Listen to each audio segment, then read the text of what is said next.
This is the Community Builder Podcast with Travis King. I sit down with world-class community builders who are bringing together the tribes of the future. Oh, they're also restoring human connection one conversation at a time. This podcast exists to serve as a resource to myself and others to learn from, and also come along for a fun, insightful journey. Whenever I stumble across a topic or skill that I'm interested in learning, or a juicy problem I'd like to solve, I go straight to the source. This is an audio journal of stories from amazing community builders who all carry wisdom, insights, and knowledge to serve as a communal compass to help you find your direction. On this episode, I'm testing a new skill, and that's content creation. At least that's the name of this game. So with that, here's my first run at a fully solo produced episode. Up to this point, every episode that you've seen has been released and produced by the podcast press team. So let's get into the show. Quick shout outs and thank yous. First to Nicolette Orlemans for taking the time to chat with me. To Tim Ferriss for providing me with the DISC method, which is my go-to framework for learning. Canva for providing a platform to help me shape my ideas into better stories through pictures. Adobe Audition, which I'm using to actually edit this episode. And also to Nathaniel Dodson for making your audio and voice sound better Audition CC tutorial video. Also Pippa.io, where they provide the best podcast hosting, analytics, and ads, helping thousands of podcasters, including myself, grow our audiences and earn more from our shows. These are not sponsors of the podcast, just references to things that I've talked about during the episode or that I've learned along the way. Let's get into the show.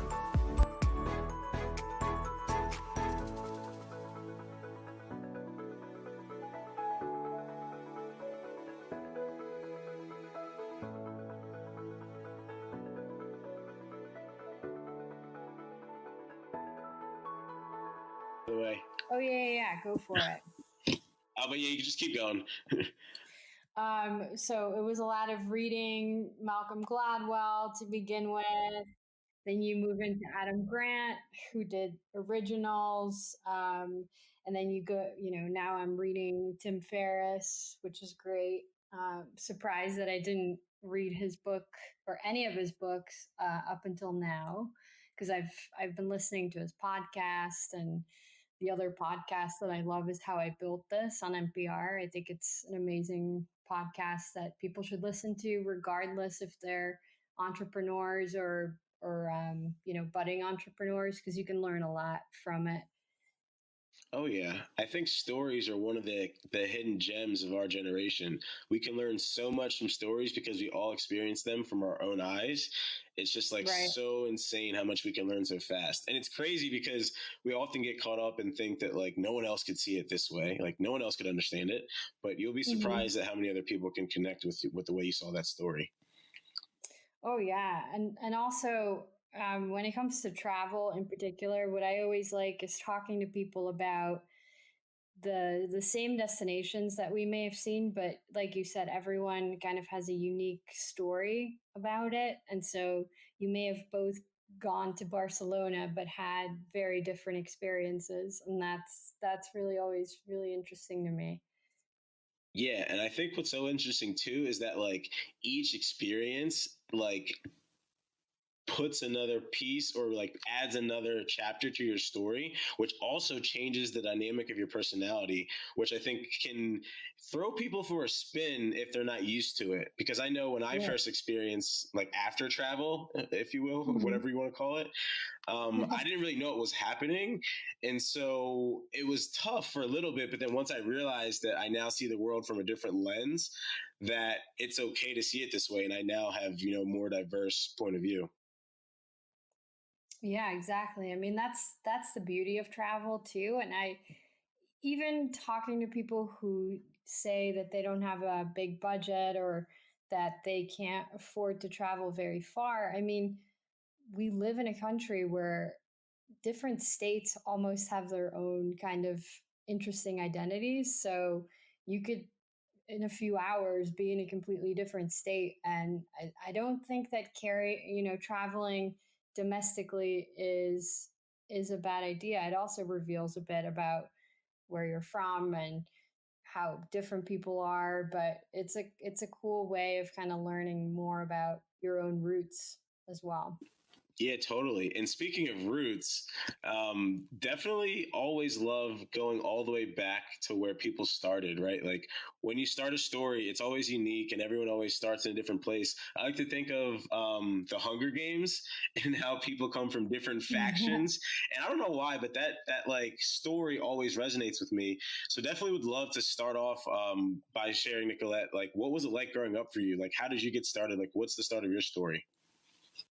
Yeah, so I grew up in a bilingual household in the Netherlands. My mom is Polish, my dad's Dutch, so I was raised bilingually. My parents were always traveling a lot throughout Europe, and so I feel like they are very much responsible for the sense of wanderlust that I have and I've always had since I was a kid. We traveled really often. In fact, they started traveling with me when I was a baby to Poland so that my grandparents could officially meet me. And then in 2000, we moved to the U.S. for my dad's work, and that really started our expat life here. So I feel like travel has always been something that I feel very grateful and excited to do. And with that said, the thing that I enjoy connecting with other people about is travel, because it's always so interesting to me that as people, and I mentioned this earlier, we go to similar destinations, but we can have such unique experiences. And that to me kind of signifies the beauty of travel and getting to know local culture in our own way. So I love being able to talk to other people about that experience and really connect. Awesome. I love that. And for people that I feel like oftentimes it's tough when you don't know where to go or, what to look for when it comes to travel. So I guess could you talk a little bit about some of the things that you learned early on, I guess from your parents about like wanderlust as a child, like little tips that you might have picked up early on that other people might now be like, oh yeah, duh, I should do this when I travel. Yeah, so I think what people can really do before they even travel is read a lot. And you know in that sense, even if you pick up a book, it can really open up your mind as to how a another destination may be. And you could look at local literature of a destination, or you could specifically think about there's so much content out nowadays. You can look up blogs, you can do a lot of research and reading to really get a sense of what a place is like. So I think it requires just being kind of curious about the world at large and talking to people, and even just going to local meetups in the town or city that you're in and talking about travel or talking about people's experiences that they may have had, and sort of familiarizing yourself with different destinations and different stories. I think it's more about intrinsically connecting with people offline, and really getting to know people and hearing their stories. Yeah, I think stories is the the key theme from what I'm picking up there.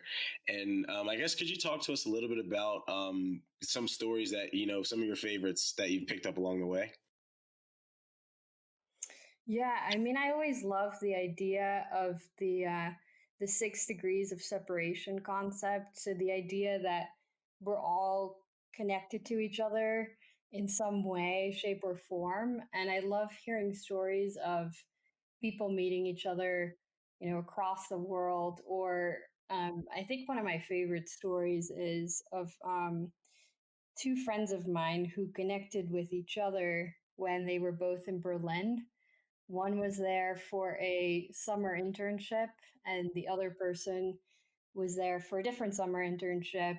One of them was a friend of mine from college, and the other one was a friend from high school. And they somehow ended up meeting each other and I got Facebook messages from both of them. I remember this on the same day saying, wow, we're in Berlin here. We just found out that we know each other because we started talking about school.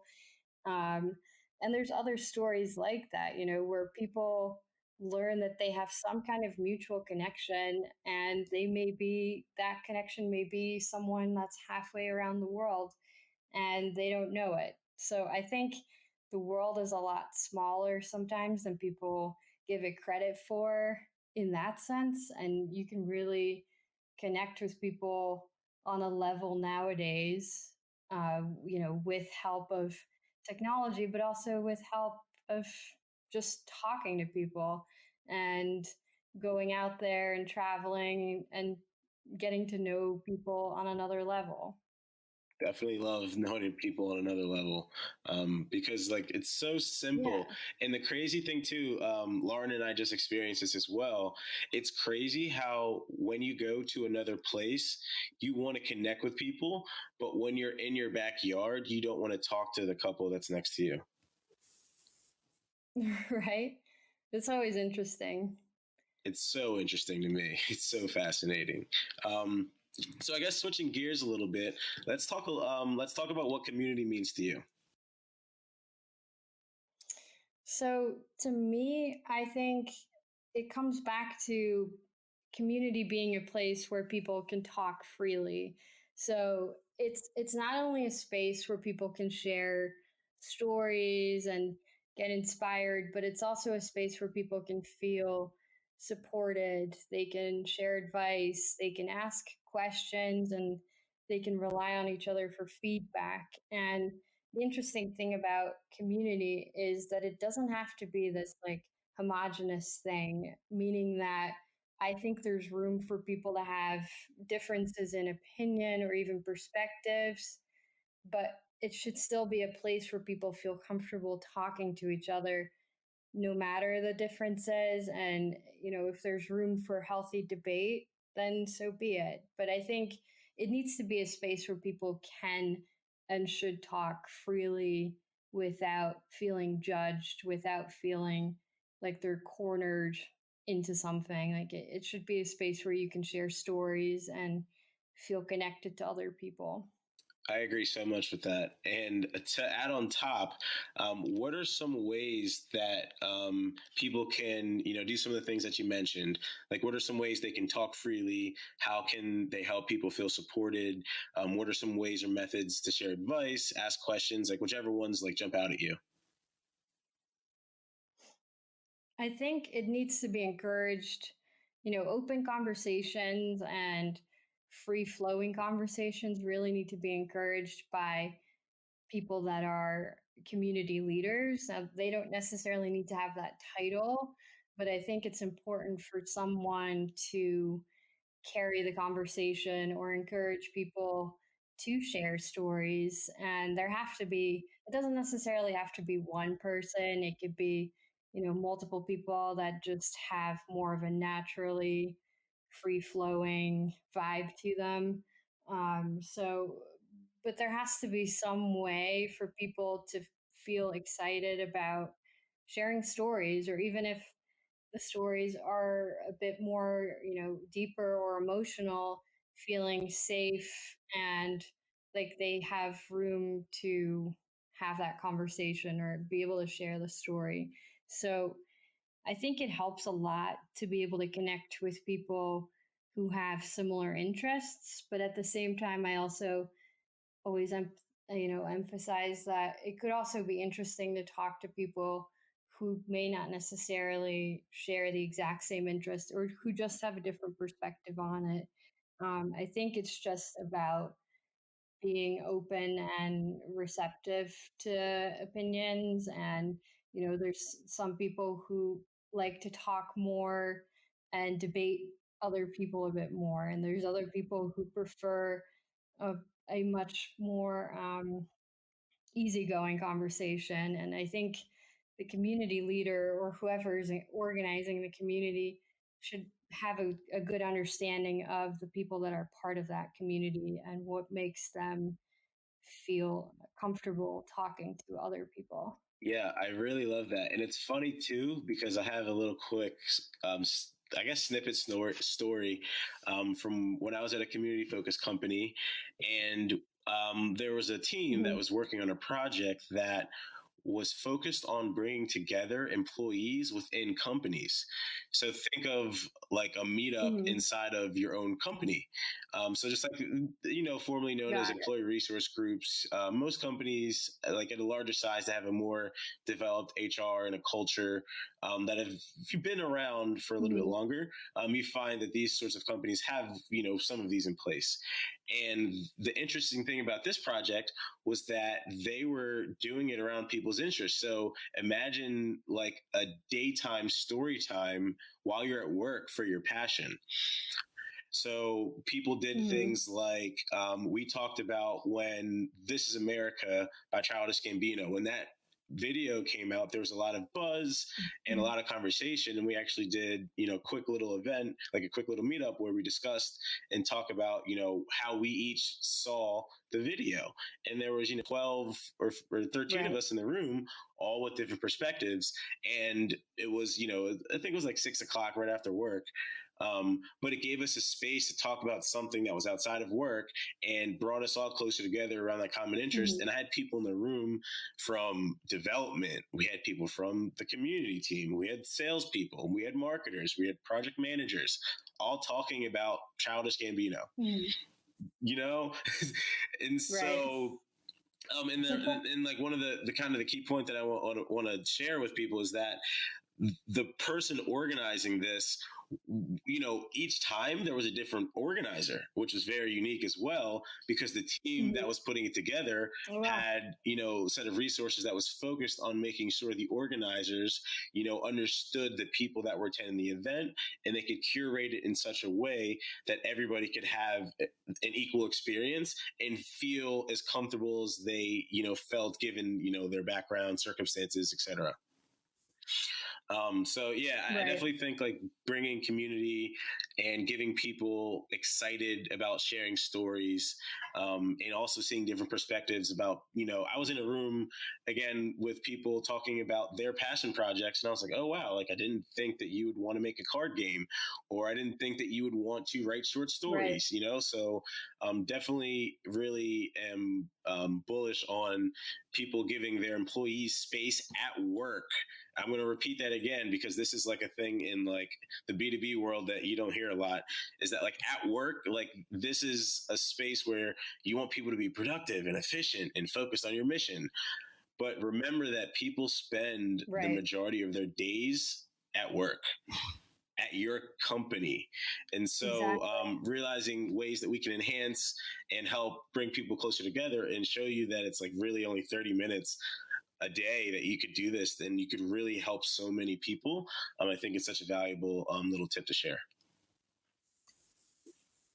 Yeah, no, absolutely. And the fact that you mentioned that you learned so much about different team members that you may not necessarily interact with every day or even, every week is so neat. And I think it's really important for employers to remember that people have lives outside work and that sometimes the interests that people have may even be beneficial for use at the company. I mean, you may want to pull in different team members when you're ideating or when you're brainstorming different ideas or when you're working on different projects. Why not bring in a team member from the product team plus, the marketing team plus a developer plus a salesperson, et cetera, because you do get the different perspectives and who knows what may Right. come out of the And I definitely meeting. think it's I think it's a kind of like a good segue into talking a little bit about, the different tribes that exist, and kind of speaking more specifically about tribes. Would definitely love to hear a little bit more about the culture tribe that you founded and started off of the Twitter chats. I remember, right? The Twitter conversations back in 2014, I think you mentioned when we talked. Yeah, exactly. Yeah, back in 2014, I started really participating more in Twitter chats, which are these online real time conversations that are happening over a specific hashtag at a set date and time. Now, that's a lot to remember, but what they do is essentially you can connect with people by using the same hashtag in a Q&A format. So for example, the chat can have a theme around, say, street art, and you can have entire conversations with people all over the world about street art over this hashtag. So it's a really fun way for people to connect with other people, sharing their perspectives. And as people respond with the associated hashtags, other people can start talking to them, asking questions, having broader conversations.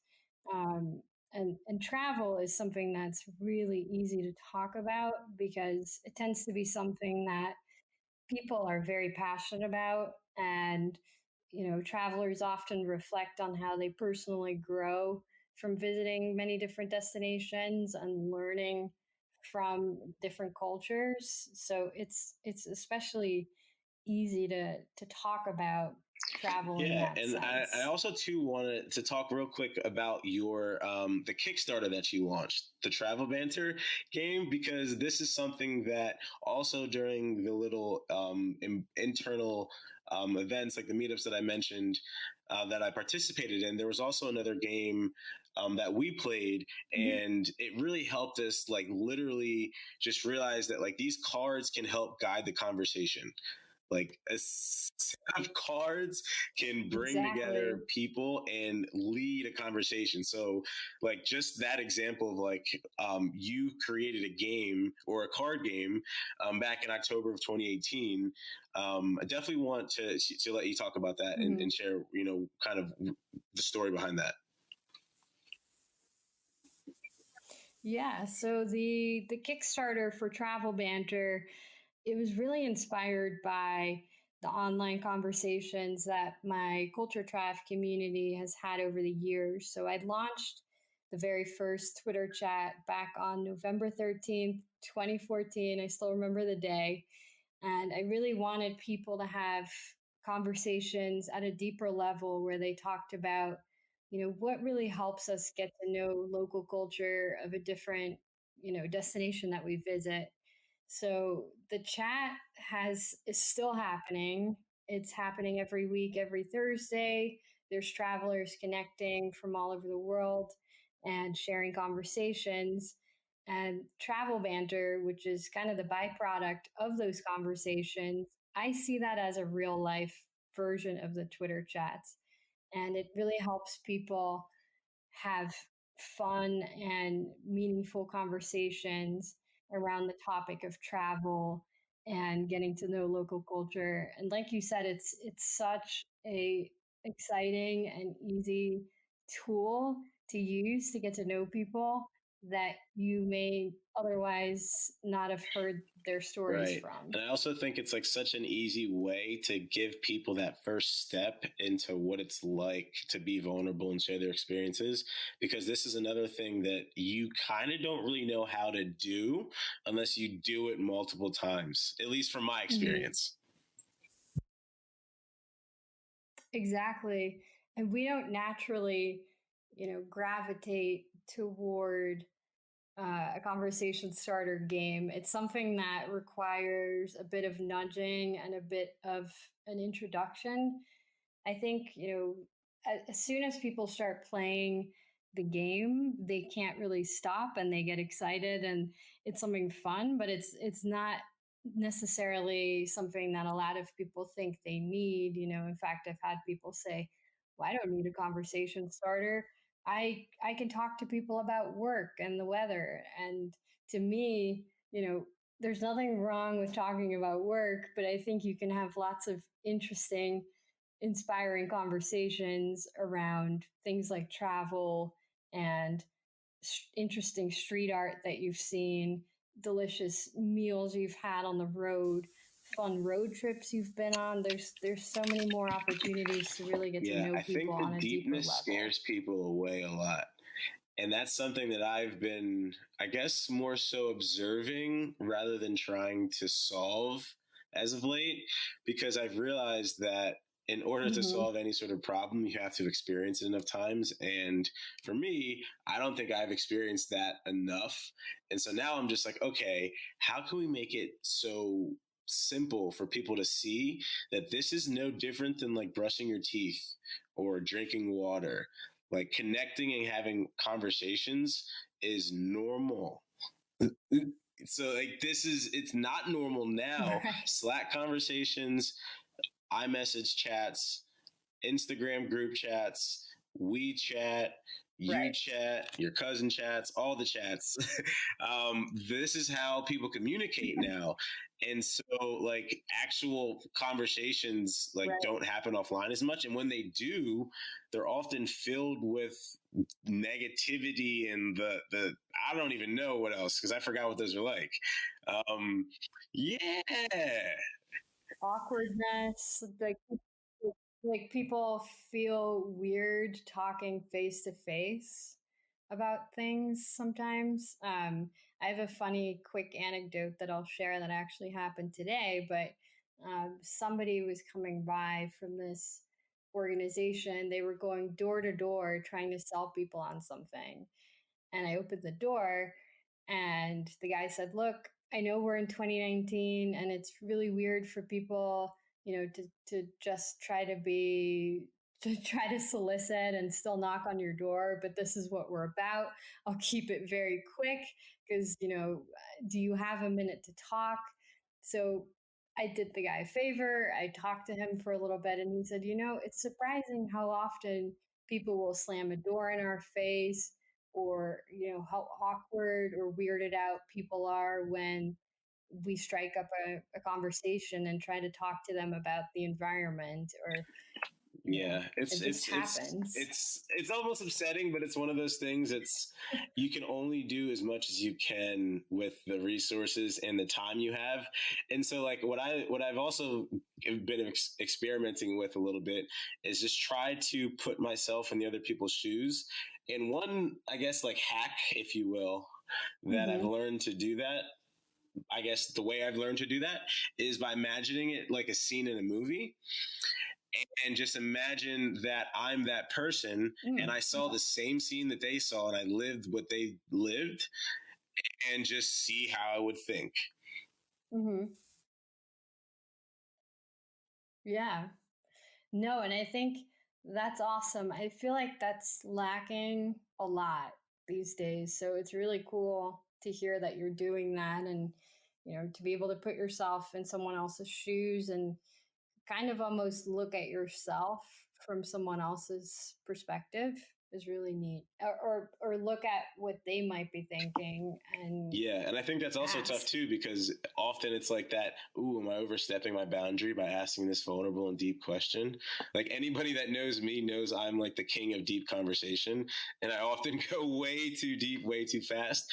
But like knowing that I was known for that, I'm now learning to back up and realize that like you can't Mhm. just go to level 58, Trav, on the first conversation. So it's definitely like a good thing to remember and learn. And that's like definitely speaking to so many lessons that, being a traveler yourself, like you learn so many lessons in so many different places. Like you have probably hundreds of stories just in one picture. Right. I mean, there there is a lot, but at the same time, what's interesting too is that, so the thing that I like to think of, and it kind of relates to what you were saying, but behind every social media profile is a real person, and that is something sometimes that people at a basic level forget. And you have to ask yourself questions like, what stories does this person have to share, and how can we connect with each other on a deeper level? How do I know what these person's interests are, what excites this person? So there's a lot of different platforms out there and constantly evolving technology, but I think at the very essence of it, people continue to crave real conversations no matter the platform. So, yes, there's technology and there's tons of new social media, um, algorithmic changes, and constant updates. But I think no matter what, it's really important to keep inspiring people to keep sharing stories, whether it's online or offline, and to not forget that storytelling is at the core of everything we do. I mean, when we're trying to sell a product, there's a story behind it. When we're trying to help someone out, we're trying to figure out what this person's needs are, what the larger story is. And we connect with people over shared experiences, and we learn from each other when we have different experiences. So I think when we hear stories that we can relate to, we feel inspired Yeah, I to think share that's our such a own huge stories as thing. well. And there's another one from the meetup now, the events that they did. There was one about I think it was misrepre or underrepresentation in media. So like, do you see yourself on the big screen? And like, you Hmm. had people from all different backgrounds sharing their stories of, who do you see on the big screen that looks like you, and what did that do to your life? So right, exactly to your point. Right. Yeah. No, and I think that's actually a really interesting thing to think about as well. And, encouraging more people to share their stories. There are lots of different platforms to do it, but I still think that connecting with people offline is a hugely important thing, just to also understand who we are, how we evolve over time, and Yeah. how And I we think the other interact thing with too, people. one thing that I've learned along the way. Oh, thank you. Okay, sorry. My robot friend almost picked me up, and I was just like, she was moving, but I didn't want to say her name because then she would have turned on. But side note, um, as I was trying to learn and find, like, how do I, figure out, what I'm doing, like, how do I figure out, this community thing, I was like, I got to figure out kind of like who has done this, right? Like, so I guess, could you talk to some of the communities, if any, that you Right. look up to, and why? Yeah, so surprise, surprise, these are all going to be in the travel space because uh, that's what I connect with a lot, and it's in my space a lot. So the communities that come to mind are, for me, one of them is Travel Massive, which is a worldwide organization that brings travel industry professionals together. They host meetups, they have events, and they have just a lot of amazing travel professionals that you can hang out with, whether it's writers, journalists, bloggers, PR professionals in the industry. And what's nice is at their events, you really get to know people and you bond over your love of travel. And they have chapters really all over the world, so it's a cool organization to be a part of because you can join different meetups for free in different countries. They're all over the U.S. too. Another community that I really like is a community called Wanderful. It's especially designed and created for women travelers. They also have chapters all over the world. And I think what resonates the most is that I've met some amazing women at their in person meetups and at their annual summit as well. So you really get to connect with other women travelers and talk about what you're working on, and just exchange travel stories, which when it comes down to it, for me, I think that's really the most exciting part of it all, is just being able to talk about different experiences you've had and bond with people over it. And I think finally, the other community that comes to mind is the Impact Travel Alliance. What I like about them is their larger mission to empower travel industry professionals to really think about and be mindful of the local environment and local communities that they are essentially affecting. And when they travel, and really thinking of the idea of social good and leaving a positive social impact on different destinations that we visit. So being very conscious of the environment and local communities when you Yeah, travel I to think that's different such one that I just destinations. learned recently about when I was traveling to Puerto Rico. And it's just like the different sorts of impact. Like, for example, I asked the waiter for a straw, and he literally told me he had to go ask his manager if he could give me a Right. straw because they moved to strawless. And I was like, oh, Oh wow. okay. Right. Yeah, that's a big movement. Now there's a lot of talk about and a lot of people using metal straws, and even travelers that I know being incredibly eco-friendly and conscious of the literal footprint that they're leaving when they visit different destinations. So, bringing your own water bottle, bringing special filters to filter the water, so you're not using a single-use bottle. Just being mindful of little things that we may not necessarily think about on a daily basis, but little things can have a Totally. really big impact. One of the podcasters I met, Greg Clunis, he wrote a book, Tiny Leaps, Big Changes. It reminded me of that. Nice. Right, So right, a couple of the last exactly. questions that we have here. One thing I always love asking guests that are in super exciting spaces like travel, are recent trends. So could you talk to us a little bit about some of the recent trends that you've been following? Yeah, so I think, 2019, we did see some of it last year as well. And I mean, video has been important for a while, but I feel like now you can read new developments or new things about video happening more and more. And while video itself isn't new, I've been seeing a lot more video sharing. I've been seeing it a lot more on LinkedIn, which is kind of interesting.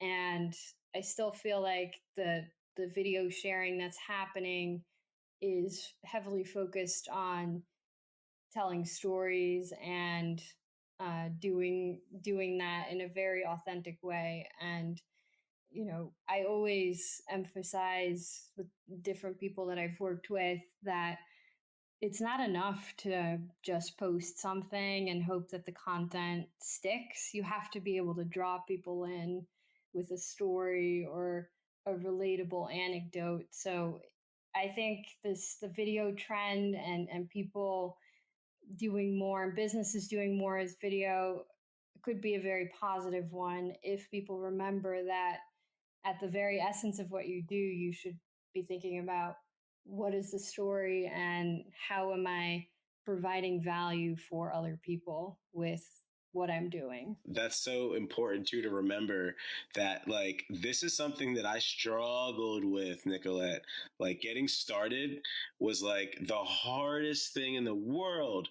Like, remember I Mm-hmm. told you I went to my phone, what was it? I Oh had yeah. 6,490 videos, and like I don't know how many pictures. Like I don't know. Wow. I have 30,438 places. And so I'm like, this is Wow. something that I didn't know how to do. And so now I'm just like, my story was that like Right. I'm now learning how to produce content. But it's the other big key, and I really want to talk about this because this Mm-hmm. came up this week, is producing content at the scale that you see it, like in Mm-hmm. a Gary V, but in a reality that you have a full-time job. Oh yeah. Because I mean, Yep. I don't know how many followers. I Oh mean, yeah. this is fun. I see this on the Joe Rogan podcast when they pause for a second and then they go to their computers and they look at stuff. So, so Gary V, he They're has typing away. 5.6 million followers. out of these followers, I would love to see the data, and we probably could get it at some point.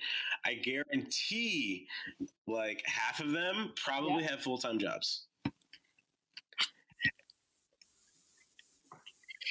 Probably. And they're trying to figure out a way to potentially leave or, you know, improve their whatever situation. Exactly. And so that's another real big piece of the conversation that I also feel like isn't being discussed as much, and definitely want to share some of that here, because now think about this. You have now 2.3 million people that are fighting the message that they hear from a guy that's inspiring them. And they want to also do that, but they don't know, you know, they're like one step in the journey in their specific field, and they barely know how to like share their own message. So they want to like share it with the world and like do all this other stuff. And so I feel like there can be like, it could be a double-edged sword for people that see this. And so I guess one lesson that I learned was that you can only go as fast as the skills that you learned up until that moment allows you to go.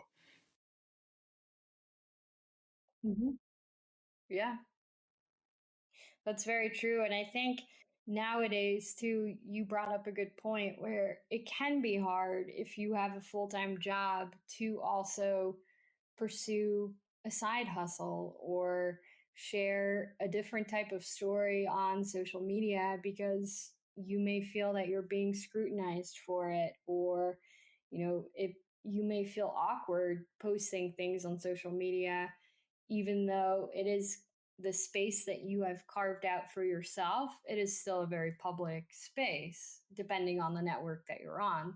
So I can definitely see it being this double-edged sword where you want to express whatever interests you have beyond work, but you also are mindful and respectful of your employer. And so, you know, it is this balancing act of what can I post and how can I share things that are interesting to me without this potential conflict of interest as seen from the And the funny employer thing, side of it. whenever I think about this topic or conversation, is that if you talk to your employees, companies, you would know that they care about these things. Period. That's it. And so like that is like a huge lesson, just for a lot of people, because it's, I think one thing that I'm, you know, going to start to try to do more is for the other people that are trying to start something with full-time jobs or whatever you want to call it. Like you don't know where to start. I'm thinking about figuring out a way to give them, you know, a platform or a place to start. And so like one thing is, like you said, the Twitter chats. Like you guys could start a Twitter chat about whatever topic you want, and it could just be your space. And if the first 50 Twitter chats, it's only you and yourself, you now have an archive of 50 pieces of thoughts that you can go back to and learn from. Right. Exactly. But you start somewhere, and it starts small, but then it grows into, you know, a larger community, or it doesn't have to be this huge community, but it becomes a space where people feel connected with each other. Right. And I guess that goes back to one of my other questions, is like how we keep people connected. So I guess this actually would be fun. So this actually is kind of like one of the first of its kind episodes on the podcast, to where I'm going to put out the episode as soon as we are finished. So this is a completely 100% live run. So once this gets wrapped up, I'm going to go and get my podcast post-production Travis hat going, and go ahead and put it out, and hopefully try to get it out and then see kind of what the response is like compared to normal, where I go through post-production. I definitely know for the people that have their episodes in the queue, this is just going to be a bonus episode, pre-apologizing for any of you if this might make you upset. Just a lot of stuff I learned in the process now, where I feel like I could just put out an episode in the same day, like give you a quicker turnaround. So this is just me experimenting with that. So hopefully it turns out good. Mm-hmm. So listeners, let me know what you think with a review or a tweet or whatever, how else you give feedback. I'm sure I'll have an episode about that later. But so what I'd like to do is just spit off some quick ideas for how we can stay connected. So like you say one, then I'll say one, and then we'll go for 30 seconds. Okay, so we'll start, and I'll give us a 5-second countdown, and then you'll start first with a way to stay connected, and then I'll go after, and I'll have to say a different one. You ready? Okay. 5, 4, 3, 2, 1, go. Slack. In-person meetup. Facebook. Twitter chats. Go.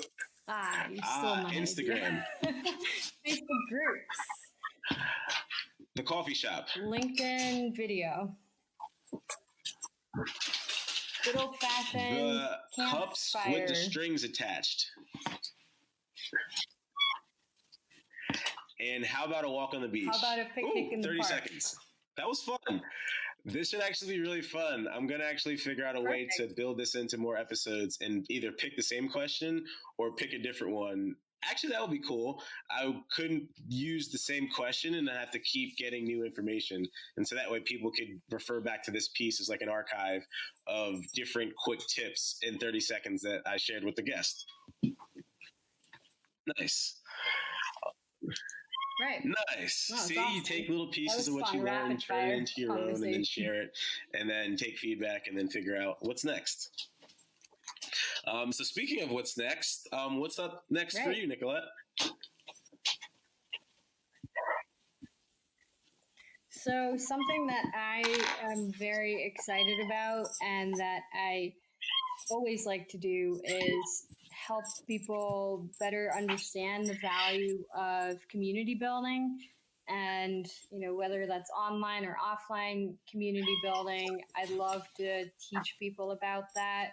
And whether it's businesses and how businesses can engage people in a more meaningful way, how you can create a platform for people to engage and inspire people to have conversations, whether it's about your brand or product or just about the sense of community. And I always like to emphasize that, it's not about self-promotion. It's really about creating value for other people and for other people to feel a closer connection. So, like I said before, fundamentally, I think people will always care to have deeper conversations with others. So encouraging those connections to happen is something that I think will I love that. I'm super excited people. to see some of that. And also, we can talk offline because I have another project. I feel like I freaked out one of my friends the other day. I told her I was doing an experiment. And I just look at it from like lean startup methodology. Like I look at new projects and ideas as experiments.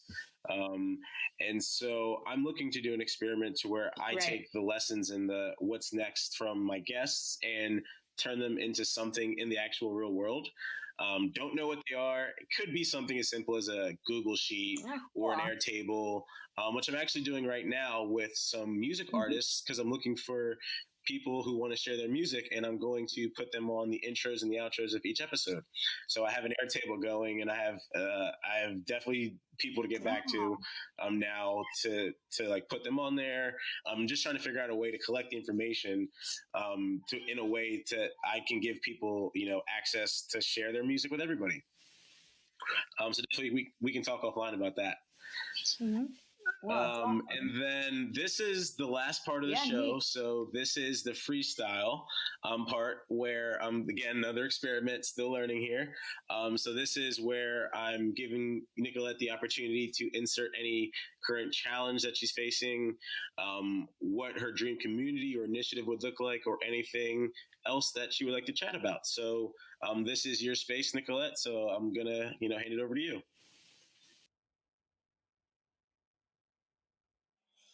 Well, I think something that a lot of people will be able to relate to that's a constant challenge for me is the issue of time. So nowadays, I think it's very easy to get distracted by things and lose time, or get sucked into whatever it is that you're working on and lose a bit of time. So I think what's important is that you give yourself some time to also let your mind wander, which is actually the opposite of time management. But I think having a moment where your mind and body can have a break is really important. So, and then, it can be very energizing. You can go back to work feeling like you have a singular focus on something you care about, and it feels more motivating and energizing.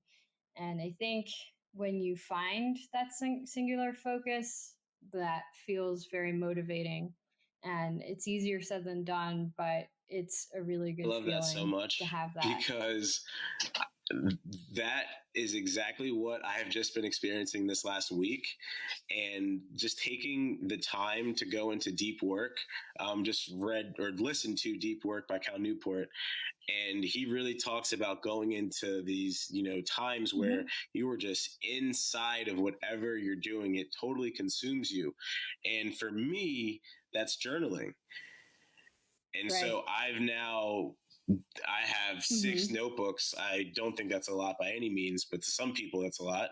And I journal everything. Like, that's how I learn, and that's how I remember. And so for me, like, journaling was the way for me to get distracted. Like, I can go back to the pencil in my hand and the 0.5 millimeter lead on the page and start back right where I picked up every single time. It's weird. And once you have stuff to write about, I can just keep going. That's And cool. literally, I could, have a conversation with Lauren and then go right back into my notebook after, we're done, and continue writing what I just did. Yeah. I mean, that's a very freeing feeling, though, to be able to just jot down your thoughts and feelings like that in such It's definitely very freeing and nice to know that I just now have to figure out how to optimize my time. As you were saying, it's something that we easily forget and lose track of what's important and what's crucial, to then know that now I'm going through my my deconstruction phase, which shout out to Tim Ferriss for that method that I use a lot and definitely refer to, and we'll start to share more with everyone because that's how I learn. And Tim Ferriss, for those of you that don't know, created a methodology called the DIS framework. And so it's an acronym. It stands for deconstruction, selection, sequencing, and stakes. And it's a system that he used to learn anything faster. And so I've also used that system and I apply that to everything. And so now I realize that I'm just in the deconstruction phase in a lot of different areas of my life, and that I don't know all the pieces yet. But what I'm starting to do is put the ones I do know in the order and give myself little stakes and timelines to put them out there to keep everything moving forward. So I guess as an example, this episode, right? Before we recorded it, I wasn't thinking about posting immediately right after we produced it. But as we went along, I was like, what would it be like if I put out the episode right after we recorded it? Then I was like, the tool that I have automatically transcribes it so people can already get the show notes. We already did the show notes also because we prepped, and it's so much faster if I just put it out there and it's, fresh. And I was like, wait, I learned all the building blocks. I now did them in the right order and I can put them out there. And so here it is.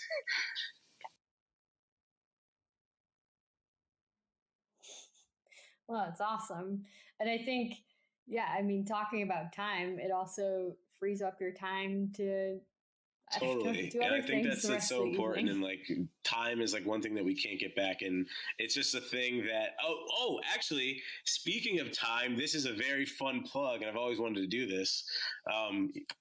Tim Ferriss is actually coming to New York to talk with Julie Rice from WeWork, and they will be sitting down and discussing tools you can use. A conversation with Tim Ferriss and Julie Rice.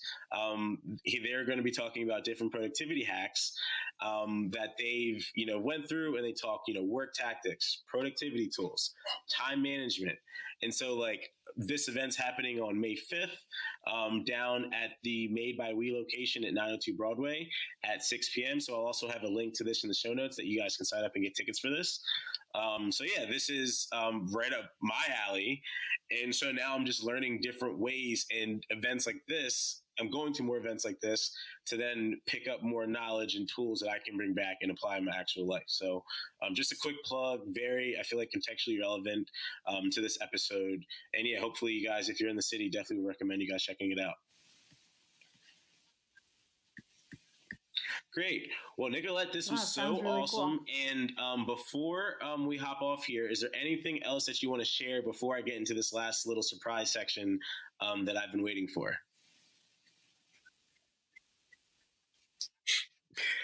No, awesome. I'm eager to hear about the one surprise. Thing that I mentioned I've been experimenting and trying to learn is the art and skill of podcasting.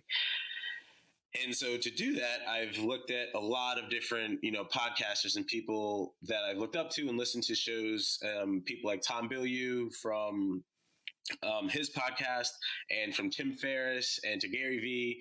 And I've always, wanted to have this like bomb introduction for my guests.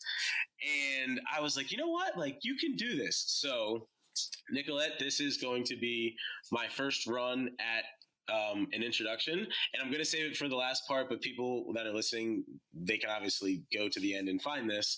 But hopefully moving forward, I'll be able to do an introduction like this and just improve upon it. And then we'll hop off, and then this will be the end of the show. Sounds awesome. Good. Thanks so again, thanks everyone for hopping on. Really and now I would like to introduce Nicolette. She is the founder of the weekly Twitter chat Culture Trav, which brings travelers together to discuss their cultural travel experiences. It is an extension of the chat. Nicolette launched culturetrav.co, an online community website focused on stories about immersion in local culture. In late 2018, Nicolette launched a Kickstarter for Travel Banter, a conversation starter game inspired by her Culture Trav community. Outside of travel, Nicolette works in social media strategy and loves to help others build their social communities. She has helped launch online communities in healthcare, insurance, travel, and lifestyle magazine industries. Please welcome and thank for sharing this space with us, Nicolette.